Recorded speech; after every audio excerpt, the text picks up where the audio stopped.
Okay, so Jerry, welcome. Thank you. Super cool to for you to join us. So you are based in Nigeria, right? Yeah, I have no choice right now. I don't think right now is a good time to be moving anywhere. Uh, and Yeah, how? So what do you do? Like, are you a web developer? Like, what kind of job do you do? yeah, I'm a web developer, right? Right? And I also do a little bit of mobile. Okay. Yeah, I do a little bit of mobile. I started learning that recently, Okay. though I've not had the time to perfect my Flutter. I've not had that patience to do that. What else? I do music. Yeah, Yeah, I I do music. saw on your Twitter that you do like gospel, Yeah, and I checked one of yeah, your recordings. It was not. It was really good. Yeah. yeah, yeah. I just enjoy myself. And where did you learn how to program? Oh, well, in a community of developers in school, okay, Nice. we have this Google developers group in school. Okay. So we just come together to learn from each other. And so that was how the interest came. Even though I was studying computer science, but that doesn't mean you could study computer science and not be into programming. Right? So that's where the interest came. Huh. And That's yeah, interesting. Cause like if so, I also am like so I'm self-taught, but also like community taught. I also learn a lot from like meetups and yeah, I think workshops. that's Yeah. it's a general thing for most developers. You have to be self-taught. Yeah, like we have no choice. Yeah. Yeah. Right. Cause like even if you went to school to study computer science, it feels like Yeah, you have to learn all the time. you have Like, to learn all the time. Yes, yeah. especially the way JavaScript has been developing. If you decide to close your eyes for a few seconds, you are outdated. I So know. You're like, crazy. because we use React and it feels like I've been using React for 18 months and I feel like a veteran developer because it's like, okay, so let's start with class components. No, class components are bad. You should use functional components only. No, Okay. you should do Redux. No, Redux is not good. You should use hooks. No, context. No, what? And So it's, so so much, so much. So you have been writing React for 18 months. yes. Wow, that's interesting. Yes. I mean, yeah, Okay. it's kind of my area of expertise, I guess. So I work as Okay. a front end developer or web developer. I really like, I'm not sure which one is the right one, but mostly UI things, a bit of design, a lot of SAS as well to go with the UI stuff. Yeah. But I don't generally like design from scratch. I just like implement designs and maybe do a bit of like changes. Oh. Um, Okay.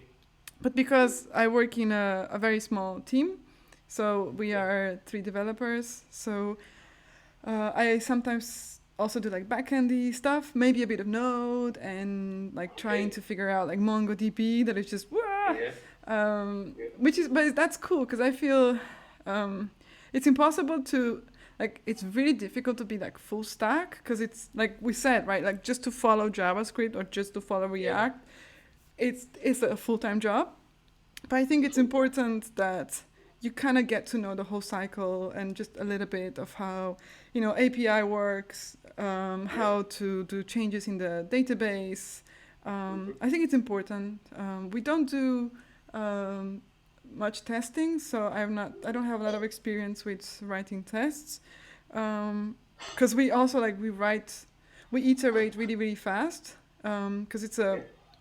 so like our project sometimes I feel like it's been rewritten in the past year like the entire code base has been rewritten just because Okay. we move like new feature boom let's write this, and so it's quite a fun way to work. I think especially as a junior developer I feel very lucky that I get to write that much code because I feel some people like, oh, you're junior therefore you should just sit and watch me do it. So Yeah. why do you categorize yourself as a junior developer? You have been writing React for, let's say, a year and 6 months, right? Yeah, but I've been working. So I did like before the job that I've been working at now. I did It's a good question, Jerry. Yes, it is a good question. So I did two internships, which 3 months each, and now it's almost 1 year that I've been doing this job. And it's just like I don't mind being a junior. I think it's more like a way of working, like always learning, always like Yeah. um, I'm not sure. Like and I quite like the category because it's I don't It know. doesn't put workload on you. Like you're not thinking too much. Like I mean, I try to think a lot, but, okay. but I think it's a nice place to be, and I really enjoy it. It's a mix of having some responsibility, but still having someone to So mentor you. guide you. Yeah, Yeah. yeah. How would you like? How would you describe your experience? Well, well, in Nigeria, I think programming is not fun, right? Because you need constant electricity in data supply. So that is a major constraint. So without lights, you are frustrated all day. For someone that loves to program and you don't have lights, you'll be miserable Yeah, because yeah, it's like I can't do without my system. Where is my system? But no lights. So how do you speed up your learning process without lights? So yeah, it's always very frustrating for some people, those who don't have the facility to maybe get we use Gen here. I don't know if you guys use Gen. I yep. don't know if generator is a thing there. Oh So no, we we always don't. fuel up. Yeah, so we always fuel our gen and that. So it's a big constraint for us as developers here. Lights, internet, Yeah, that's it. yeah. Wow. It's so frustrating. Yeah, I can imagine because it's. I mean, no internet. I can't do that. Like I can't do anything, right? Like we can't do anything that we have been made to adapt to internet, so Yeah, it's impossible to just go back. yeah. Wow. And so, for how long? Like, how long have you been programming for then? Well, depends on the context. Yeah, Okay, yeah, because I got quite serious about it probably 2.5 years ago. yeah. Okay. I just got serious about it. But during this process, I wasn't learning any framework. Yeah, I was trying to perfect my JavaScript because that's the most important thing. You perfect your JavaScript. If you want to learn any framework that has to do with JavaScript, yeah, then you make sure your JavaScript is good enough. yeah, So I've been working on my JavaScript, so even till now, so it's not like I'm a senior developer or intermediate, or I just call myself a developer who is just there trying to learn every day, every day. yeah. No, totally. I um, like a lot of people. When I was starting to learn, I would see, oh, I um, I was studying for 3 months and I landed my first job and now I'm a developer. I'm like, in 3 months, what do you know in 3 months? Like in three Like, months, I was like still confusing CSS classes and IDs and yeah, like I didn't know anything in 3 months. And yeah, I totally like I learn like I study every day.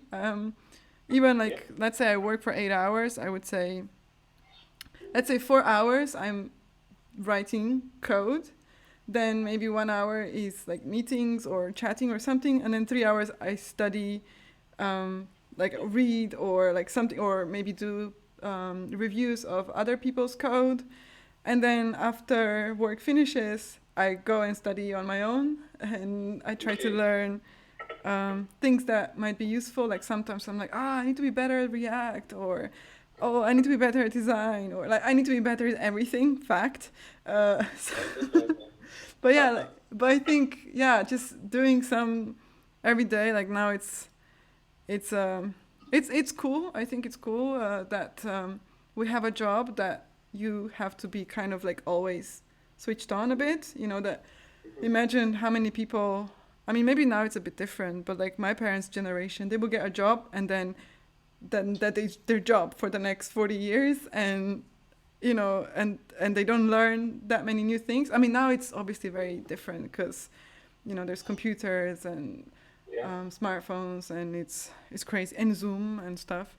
But yeah, we had a question earlier about how to find an internship when you are just like, especially how would you say, let's say you're a beginner and you are studying, but then you want to work on a project, ideally also get paid a little bit on it. How do you go about finding a gig or like an opportunity to work for on a project? Well, finding a gig is it's quite um, difficult because nobody just wants to give you a project without making sure you're good enough. Yeah, Except except you get it from a friend, yeah, referred to by a friend. So that's the only way you can easily get a gig. But if you try to get it online, there's so much process to even get one gig. I don't think I've succeeded in getting a gig since. yeah, It has been crazy. It has been crazy, crazy. Because you wonder what they need or what they want you to do. The demand is like they want to even employ you. It's crazy. yeah. Crazy. I mean, for me, Twitter has been really helpful. I mean, even though, so before I was a developer, I did not use any social media because I don't like it that much.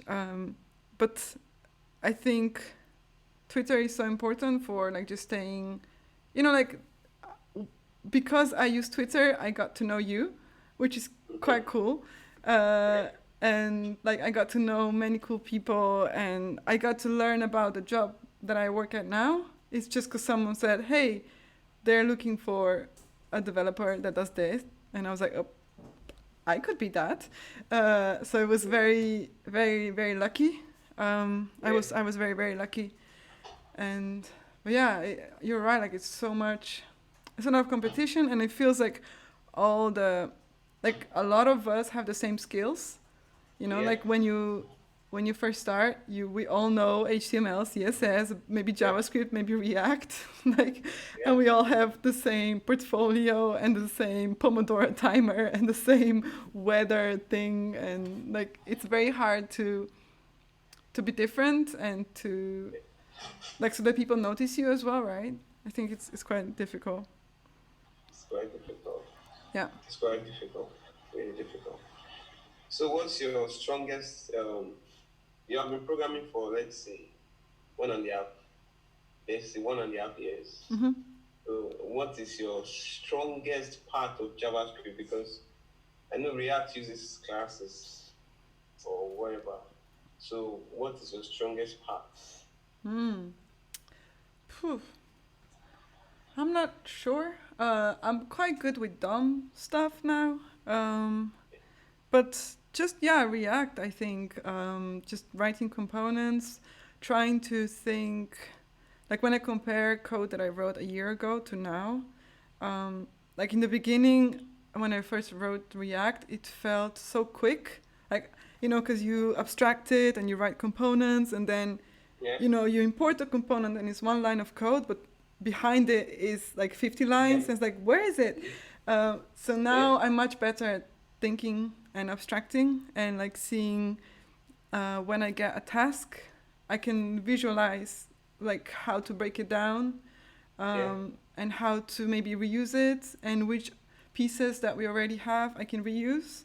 So that is definitely something that I worked on a lot and is very, very useful. Because like in the beginning, like you write every code you write, first of all, you're really, really happy that it works, right? Yeah.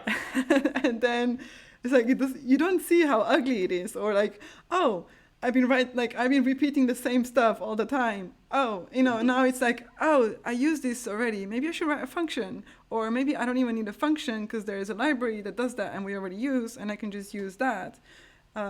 So I think maybe that is something that I gotten much better at.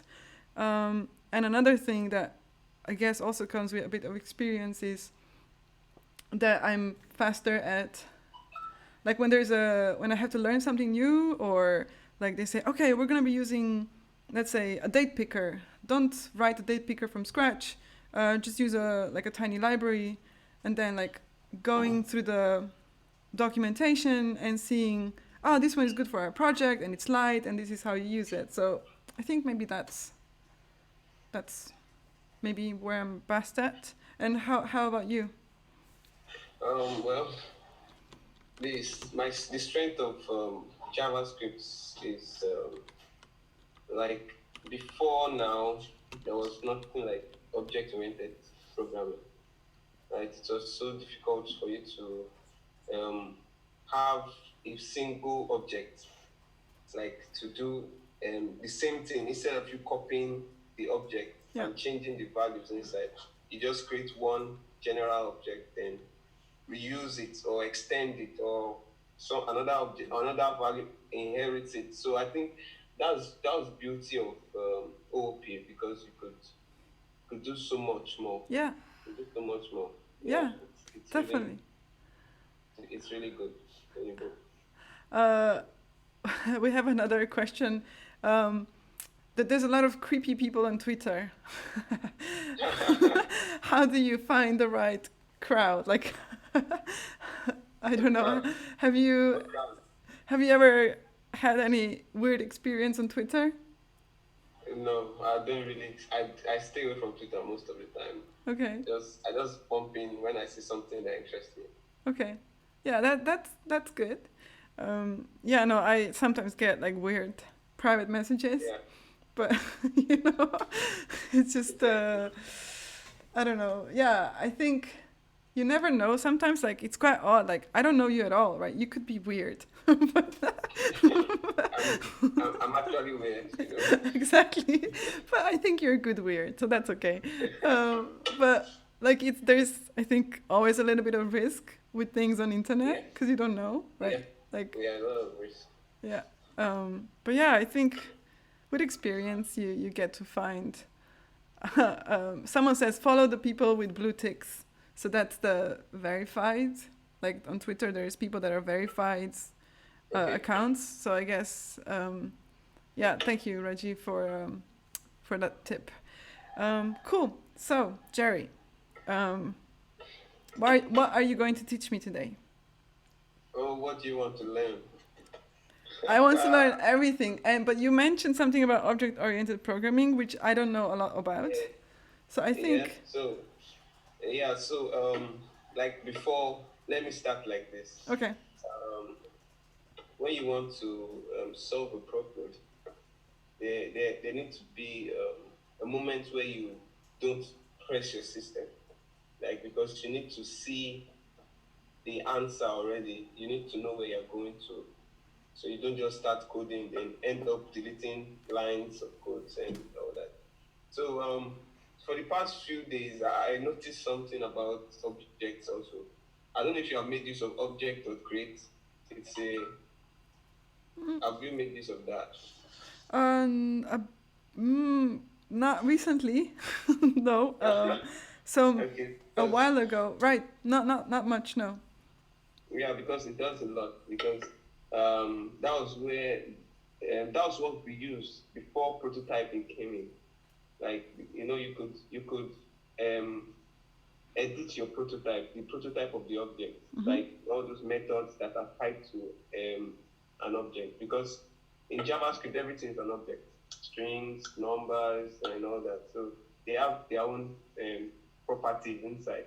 So you could easily modify these properties or add to them.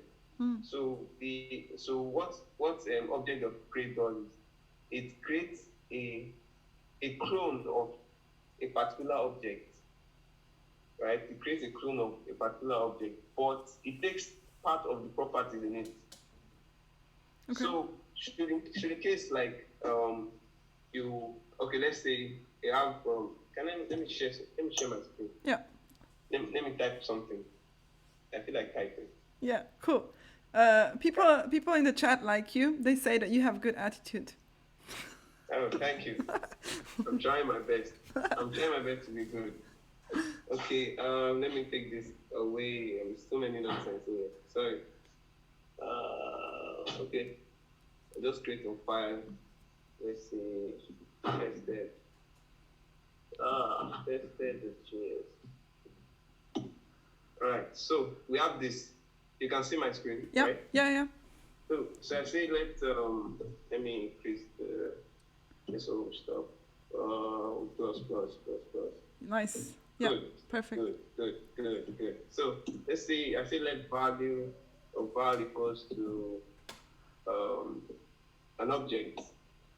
Let's say the object is a is 10, right? Yeah. So now a is 10. If I want to extend this guy, if I say let val2 equals to val, now there's a problem with this guy. The problem is, fine, the output will be the same. Like if I console log val, I get this value. Yeah. And if I console log val2, I get this value. But this guy is not, he can't stand on his own. He's totally dependent on this guy. That means if this guy is deleted, then this guy doesn't exist again. Mm.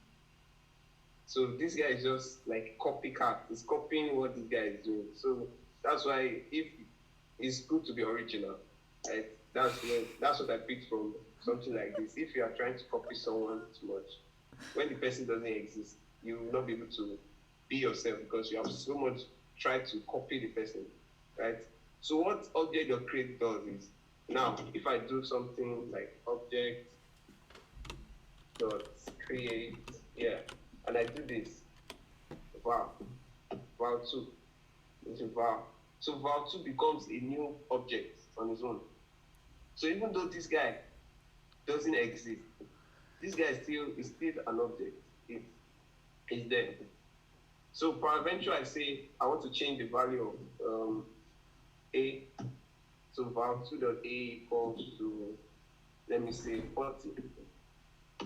Now this guy remains. If I console log, if I say where's my log guy? If I console log val.a, I get 10. But if I console log val2, where's this guy? If I console log val2.a, I get 40, right? Mm. But for the other case, peradventure, okay, let's create another funny guy. Let's say val x. These names are so okay, but so right now, if I say val x dot a equals to 20, right? Yeah. And I decide to change this guy from 10 to 30. And I say val dot a equals to 30. Even though I change the value of this guy to 20, this guy will not be 20 again. It will become 30. So that's a very big problem. To now become 30. But with this guy maintains his 40.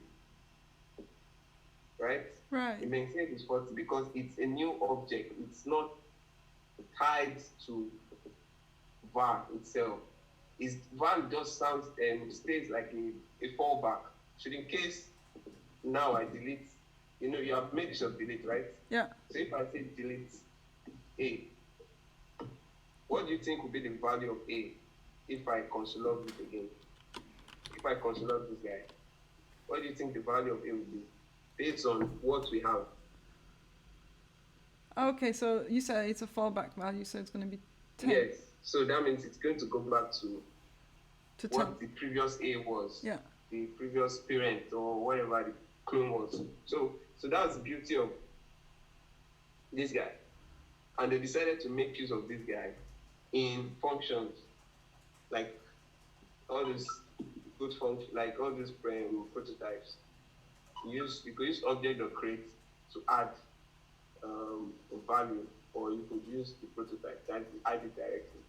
Okay, let me just give an example so that I know like I'm saying too much of story. Animal. I like animals in it. Yeah, animals are good. I think they are. I don't know if they are really good though. Okay, let me see. I don't know if they used to have an age, But nevertheless, so this guy comes in. Let's say this is the dog, right? And I say object dot create. Now I'm not going to put anything there yet. Anyway, so dog dot name, right? Yeah. It equals to name. Then dog dot come on, dog dot age equals to age. I don't know if dogs have age, but anyhow, let's return our dog to get its value. All right, so now what we want to create an object, right? So probably what do we need right now? Function. Sorry, I need to check stupid messages for you.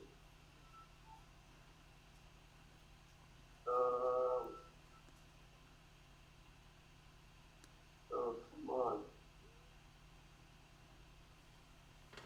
Sorry. It's okay, Jerry. I see you're a busy dude. Yeah. so we have, like I said, is to extend a particular object. So let's say I have one funny guy, say some value. Okay, let me make it so some value equals to it's an object, right? Yeah. And in this object we have probably a function in it. So then the dog, I don't know if dog can speak, but nevertheless we decide to make the dog. Dogs can speak, of course they can. Oh, I don't know. I've never heard them speak anyway. But I believe they should be able to speak. Okay, so I think link is giving me a problem. Anyhow, so this is I hate links. Do you use links? This guy frustrates my life, seriously. I think I turned it off. I had so it was really funny because like when you're a beginner and you just copy everything. So I downloaded VS Code and I copied all the settings, right? Like I had no idea what I was doing, obviously. And now a couple of weeks ago I tried to organize stuff a bit to get rid of stuff and actually read what I'm doing because now I know a little bit better. So I disabled it, I think, because I work in a team and then we have different settings. And then if I do like a Git pull request and like maybe changes the indentation or something, because my linter also does the prettifying. Yeah, but it's quite frustrating anyway. Yeah, you can disable it in the. Yeah, I can disable it. Yes, I don't have the patience right now to do that. So we are here, and we want to extend this guy. Yeah. What we just need to do is to do the same thing we did for value. Without value, this guy. Same process. We extended value, so we could just extend this, and we keep working with it. Right? So we just extend some value. So right now we have this guy extended to. And can you extend it before you declare it? Can I? Extend it because you declared some value later. Yeah. Then. Yeah. Okay. Of course. Cool. Of course. Anywhere you can put it anywhere. There's no, as provided it exists. Okay. Right. Provided it exists. It just. I think that's where sometimes there used to be a little funny hoist, whatever they call that stuff. That stuff is one crazy thing. So it doesn't work every time. I don't know, but this works fine anytime. So right now it has all these properties. If there was a way we could see, let me see if I could use my Chrome. I think Chrome would be the best person for this. Can you see my Chrome? Right now I can see your whole dashboard, like 5 different. 5 different things. Yeah, like 5. So it's like a dashboard view. Whoa! So can you see where we are? Like, can you see this Chrome part? Chrome browser. So right now I see a bit of your Zoom, a bit of Chrome, your Oh, so like. much. Yeah. Oh, so much. Can you click on the? But you can see what I'm doing right now. Is it? No, no, no, no. Whoa, interesting. Interesting is a good word. Yes. Okay. Yeah, Now yeah, I see your face. yeah, yeah. Now I'm trying to find the. Okay, let me use my desktop instead. So that I Okay. can. So you Oh, can nice. see Yeah, yeah, where I perfect. am now. Yeah, Yeah. So this is where we are. yeah, So if you decide to run this guy, yeah, what do we need to do to? We just need to inherit, or what they call, create an instance of animal, yeah. right? So if we select ANN doesn't have any name, but ANN is now equals to animal, right? And the animal has a name called bingo. What's the name of your own animal? Gaitha. Oh, oh. Why is Gaita? Gaitha is she's from a book. Oh, oh, you read a lot, really. I don't. Why? Thank you for thinking that. I read a little bit. Yes, Jerry. I read a lot. I do not watch television. What is television? What is Yeah, that nonsense? No, I only read yeah. very big books with very small font. Those are the best. Oh, oh, amazing. I should learn that too. Learn that. So we are here. This is where we are. Yeah, And you can see what we created. The name, the age, they are all here. yeah. Now, the fun part is this guy. Right. Yeah, the fun part is this guy. So we can keep adding as many, and this is the one we added. Yeah, And objects always have its own prototype. yeah, Its constructor has its own, and yeah, all these things are here. You could even decide to change what this guy is going to do. yeah, Instead of it to change and transform your string to whatever, a number to a string, you could set it to do something else. Because I think you have the ability to do that. yeah, So I think that's the beauty of OOP. It gives you room to actually modify the prototype. yeah. You could modify everything that is there, or do whatever you want to do with it, and create more and more and more and more. So this concept is the concept that make use of object to create. So The other one, if you add a new property to some value, let's say. okay. So let's say that our dog can speak and also listen. That'll be good. Yeah, So if you put the listen property on some value, will your ANN have that on its prototype yeah. or not? This has to be modified, right? Yeah. It has to be modified, yes. It will. Oh, but right now it's a constant, right? So you can't really modify it. Yeah, you can't modify it right now because it's a constant. Yeah. You can't modify it.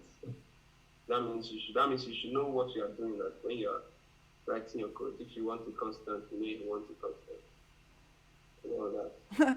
I like that. So you use constants when you know what you're doing. Yeah. Yeah. You don't just get angry with yourself. Like, what is happening? What is happening? It's supposed to be working. So all those things like that. Huh. Yeah. So a lot of things about OOP, but you find the beauty in your React. I think React makes it look quite straightforward, easy. Straightforward, but they have so much more. So based on what you said previously, you said, yeah, people always say, okay, use class, use functions, use class, use functions. Do you prefer hooks to Redux? Because So we use our project uses Redux, okay, and we've recently started using hooks because hooks are not that old. and Mhm. you always want to wait a little bit, I guess, before, like after something is announced, so that it's stable and it has a lot of enough documentation. But yeah, so we use Redux, which has kind of its own hooks as well, like use dispatch, use Yeah, yeah. selector and stuff. And um, we so when I started, the project had also a lot of class components. So you know about class and functional components in Yeah. React.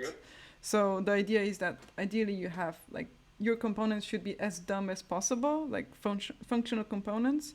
But like with hooks, it's quite cool because you can. So I think managing local state is much easier, and Yeah. I think the code itself is easier to read, and like because I do quite a lot of refactoring from class components to functional components, from like map dispatch to props and map state to props to using like use selector and use dispatcher and stuff, and it's much easier like because you know like with Redux there's a lot of boilerplate, and also I feel like a lot of the stuff is defined at the bottom, kind of like stuff happens, the layout is on the top, like the rendering, and then like at the bottom you define all your props.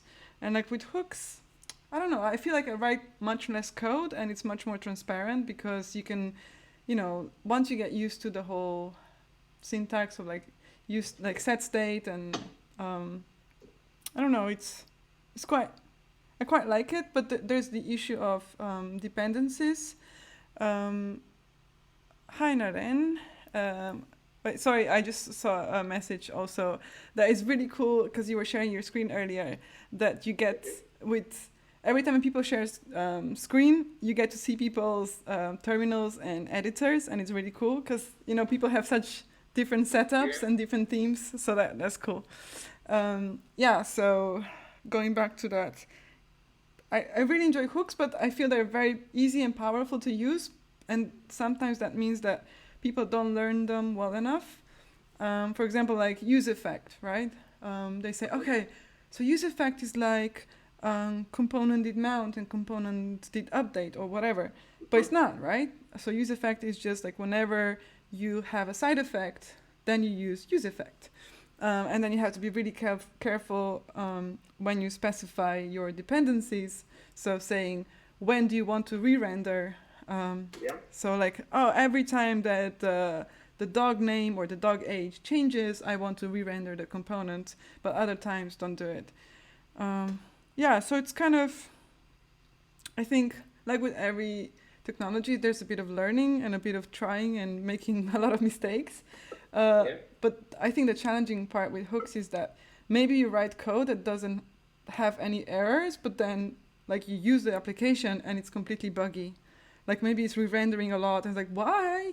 Or like something's not Yeah. working and there's no red, like, you have a typo here. Like there's just Yeah. no way to know, which is maybe why we should write tests, but we don't. Um, yeah. Um, oh, someone just came to say hi, and then they will come Okay. back. 'Cause- I do them too.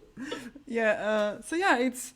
I feel like very lucky that I chose React because you know, like when you start, it's impossible to know what's a good idea. Like, you know, people would say, "Oh, you should learn Python, or you should learn Java, or you should learn JavaScript, or you should learn Haskell, or I don't know what," and you just don't know, right? But when I was learning JavaScript, I maybe like 6 months into my learning journey, I started Googling, you know, what kind of jobs are available. And Mm-hmm. everyone said like React, React, React. So I thought maybe I should learn React. Yeah. Yeah. Yeah. Yeah. Job. React developers have more opportunities. Yeah. That's why I started learning React because I prefer Vue, Oh, right? Yeah. I started with Vue. yeah. So if I knew that React was going to be the one that everybody's chasing after, maybe I would have started with React. But I started with Vue and I fell in love with Vue because Vue actually makes a lot of sense. Does it? Yeah. I mean, I've done only a little bit, and it sounds like you have to learn a lot of classes. Like like stuff. No, I mean, Yeah. So, yeah. So tell me, why did you fall in love with Vue?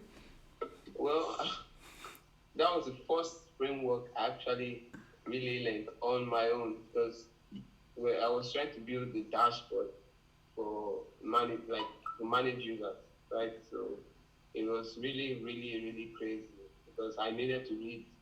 It's a framework I've not touched before, Yeah, and you know the most challenging part of all those frameworks is when you are trying to manage user login. yeah, And yeah, so if you can't deal with that, it's easier to build a static site or normal website and you feel like I know you.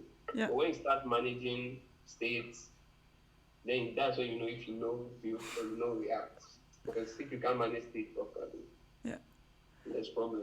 Yeah. So just store make in React you have your Redux that is, but for Vue it's like a store. We make use of store. Okay. So I think it's even quite self-explanatory because when you have a store, a store is to put something in it Yeah. in case you want to make use of it. So everybody needs to have the opportunity to get in touch with this thing. Okay, I put it here. So in case somebody needs it, if John needs it, John knows like in the store, or if Paul needs it. So actually, Vue is actually beautiful to me. Mm. But now I'm compelled to learn React. Even the even the project I got of recent now is on React, Yeah.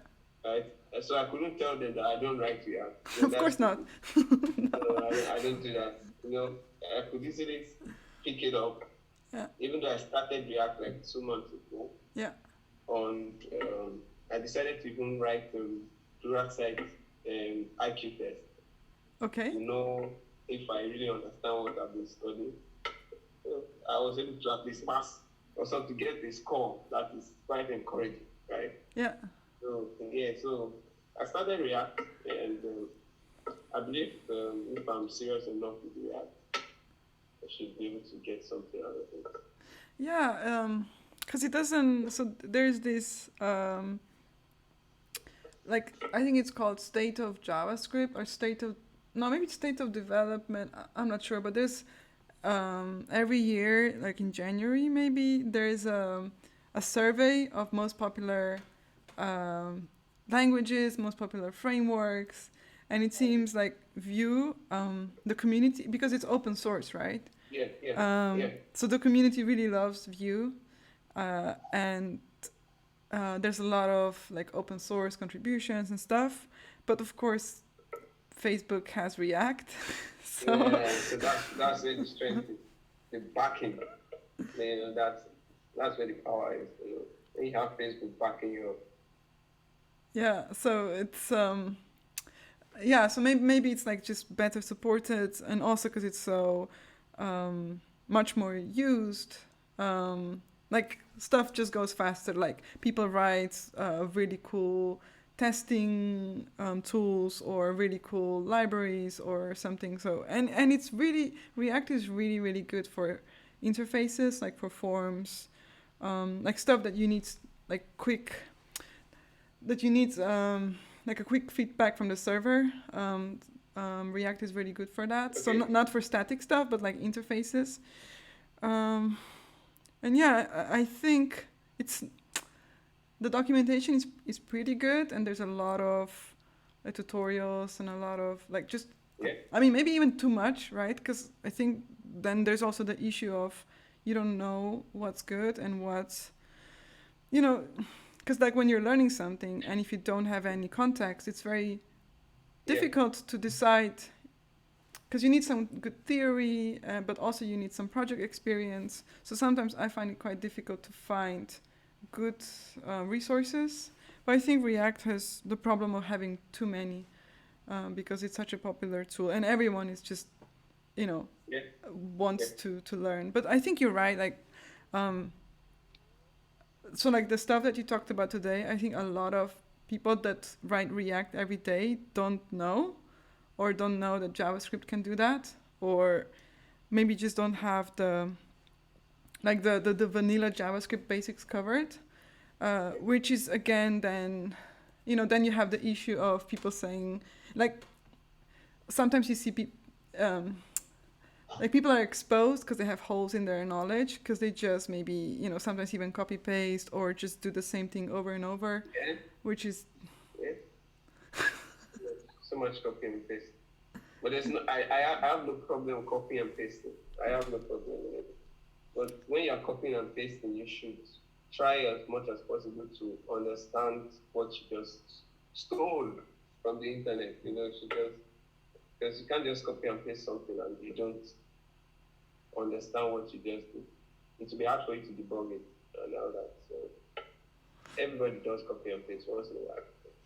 I have a question for you, but before there was, because I was talking about dependency instance, how do you write tests for things like too much re-rendering? Because I don't write tests, but like, because like normally what happens is, how I know that stuff is getting re-rendered is I go to the networks tab, and I see that there's supposed to be one request and there's like a bazillion, so I know that something's wrong there. So maybe you could. I'm not sure. And yes, everyone should learn Haskell. Uh, no comment.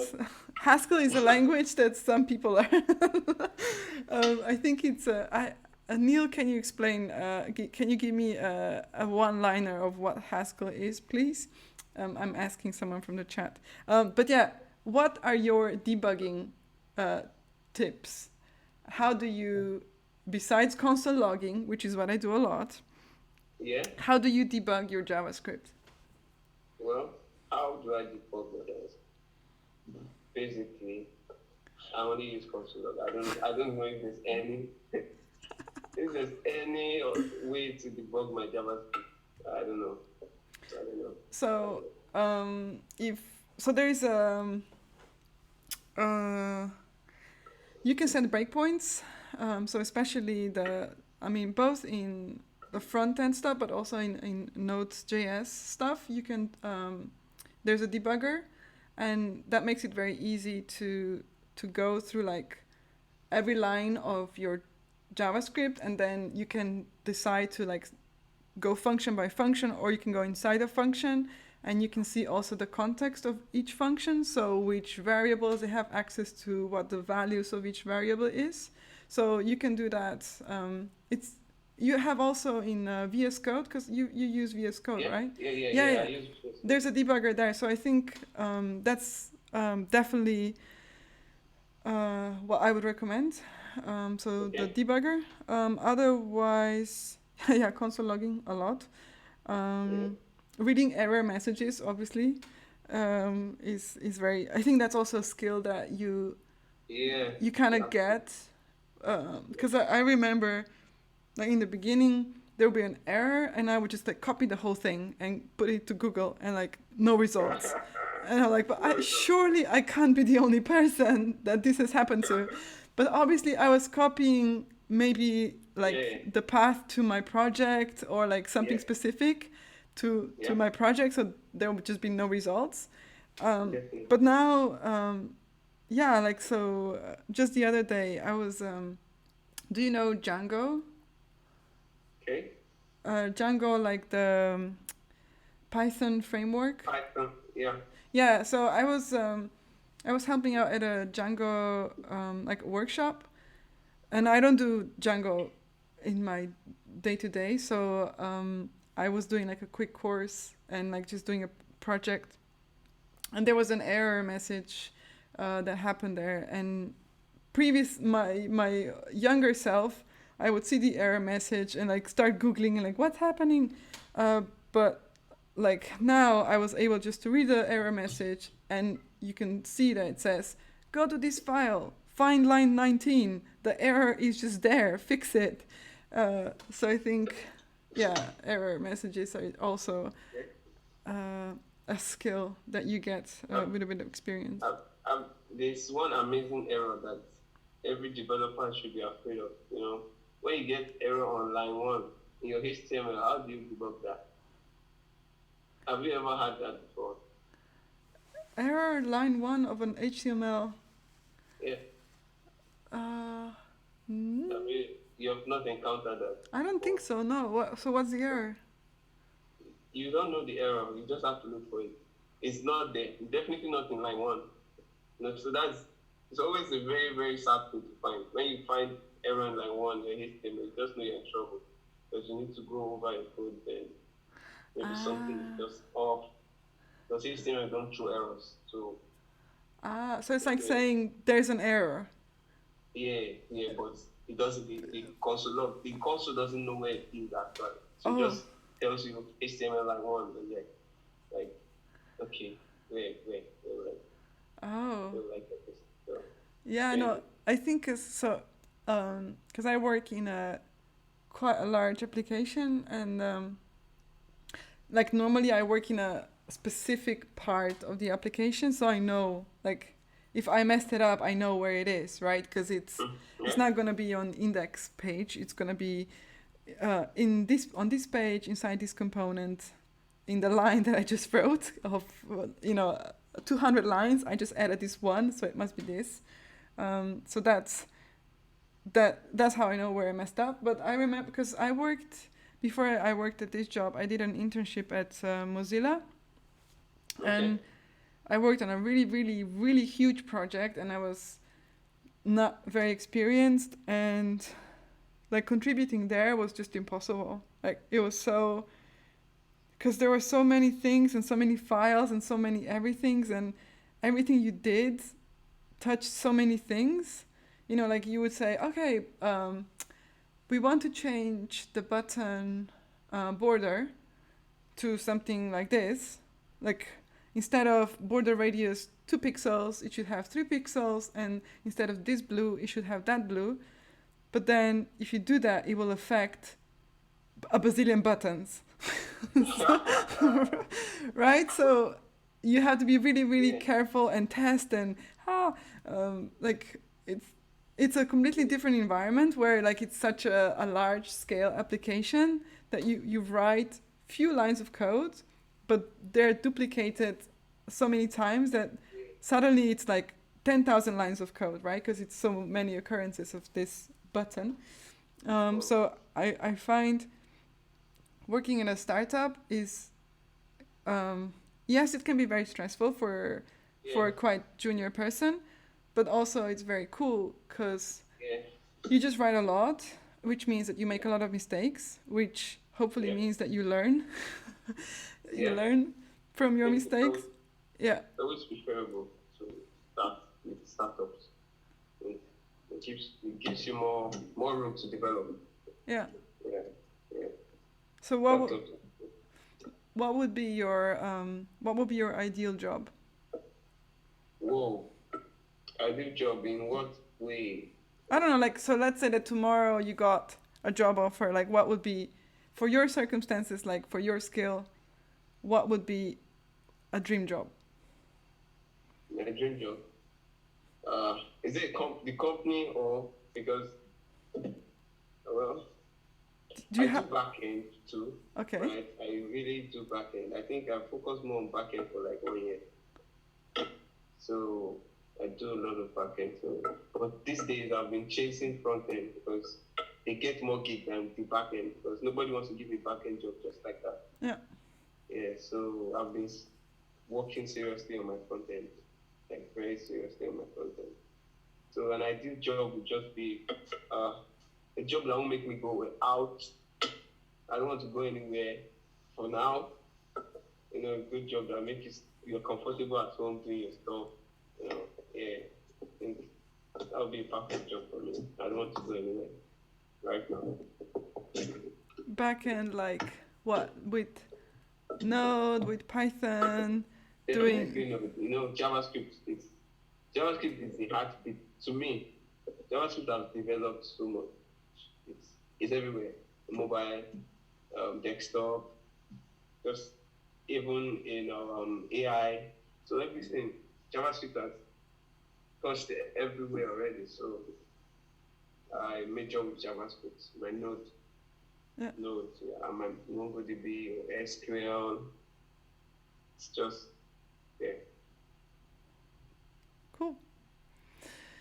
Okay, I think I've asked you everything. Everything. for for this episode, Jerry, we have to leave some questions unanswered for the next time that I talk to you. Okay. So you have those questions already. Of course. Uh,